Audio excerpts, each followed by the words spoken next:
Coming to you from a location formerly known as Shift Ace, where the pizza dough is laced with Coke, where beer is so cheap they give you $10 to take a pitcher off their hands, where someone by the name of Josh Walters still is not allowed back. This is First in Fantasy, and I am your host, Mr. Nils. What's up, WVUFFL? Back once again, ready to go for Week 7. I'm getting pretty excited. Sorry I didn't get this out to you guys before the Thursday night game, but at least I'm getting it out there. I wanted to make sure I got it out there this week. I've been kind of busy. But listen, guys, I've been talking about it for the past couple of weeks now, but now it's grind time. This is going to be these are going to be the upcoming weeks that will get you into the playoffs or will force you to miss the playoffs. Listen, the league's starting to take shape. We're starting to get a sense of who the contenders are, who the pretenders are. I've been talking about those bottom barrel teams the last couple of weeks. I'm sorry to say it, Jeremy. Your team's pretty much down and out now. I gave you a couple of weeks to try and get back into it, but you're done. 1-5, you're done. Look at this. You got the 0-4 teams. Both two of the other 0-4 teams are now 2-4. Josh and Jim right back in it. Two-game winning streaks for each of them. They're playing with the big boys now. But like I said, this league is starting to take shape. We're in week 7. The regular season's halfway over, pretty much. After this week, it's going to be more than halfway over. Can you believe it? I was on the golf course with owner Arthur Denman yesterday.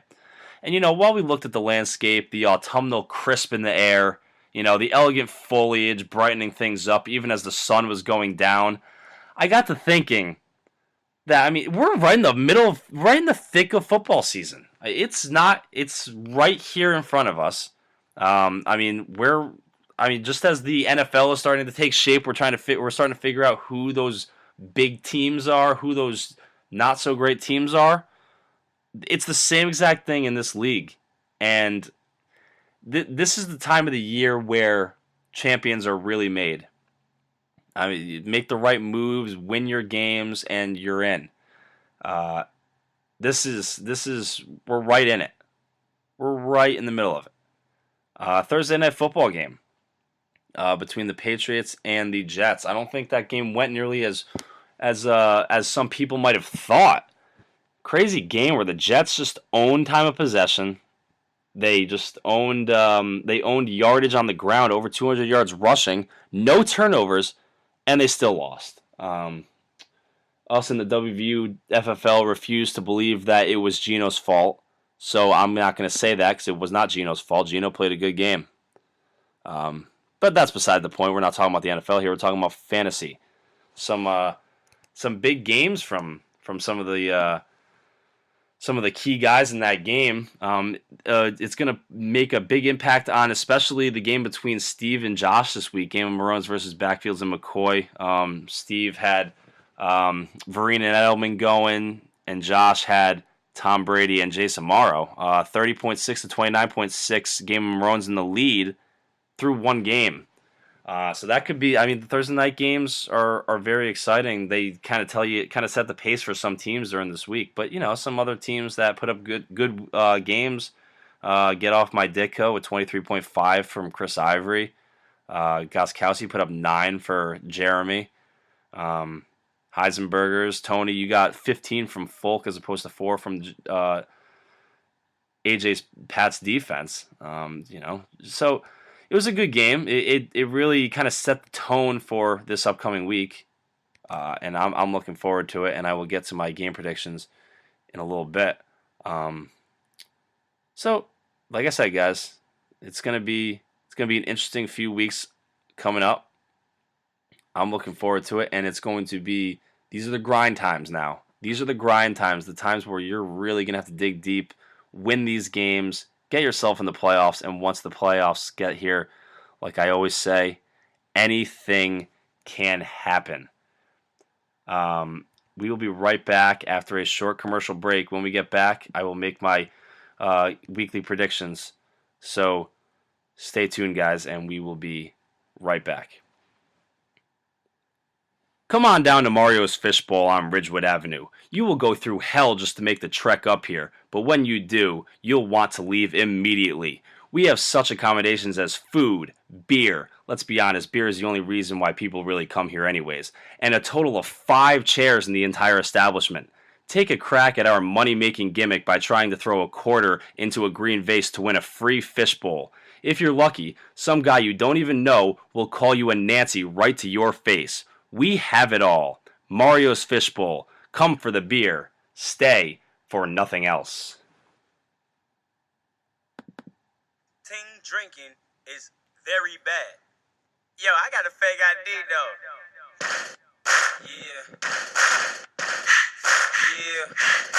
Yeah. We are back. WVUFFL. Ready for my weekly predictions. Week 7 is upon us.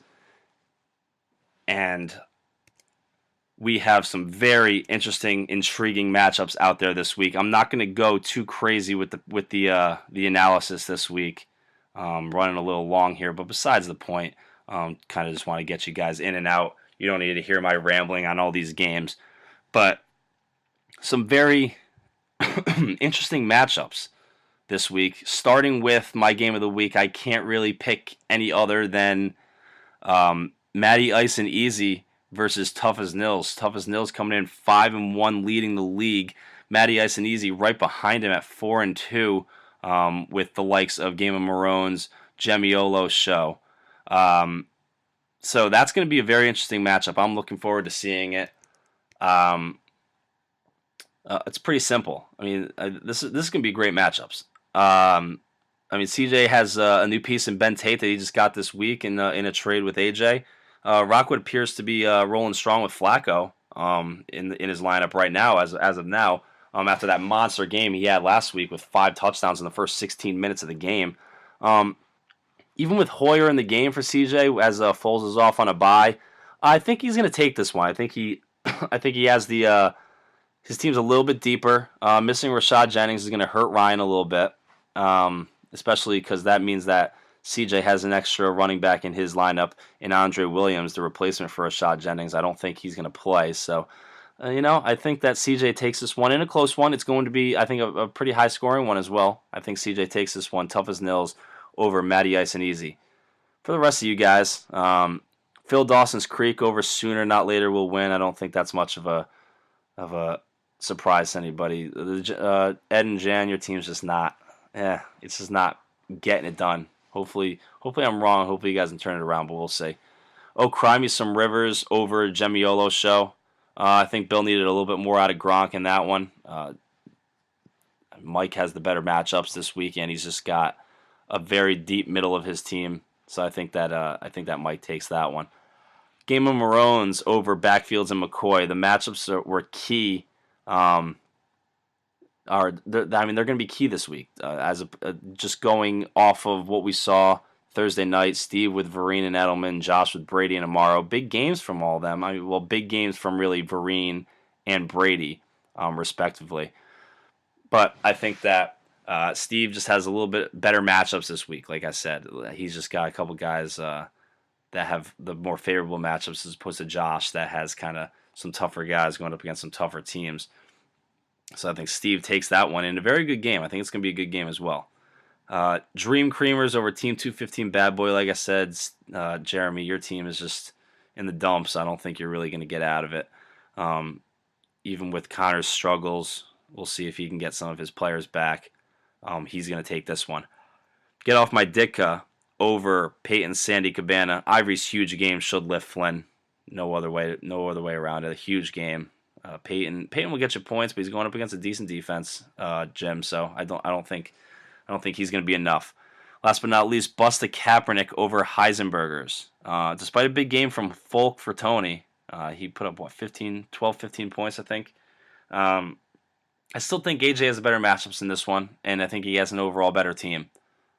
So I think that AJ and Busta Kaepernick take down Tony and Heisenbergers. Week 7, guys. Can you believe it's already here? Week 7. Another snap of the fingers, and we'll be in the playoffs. Not yet, though. Still got to grind out those wins.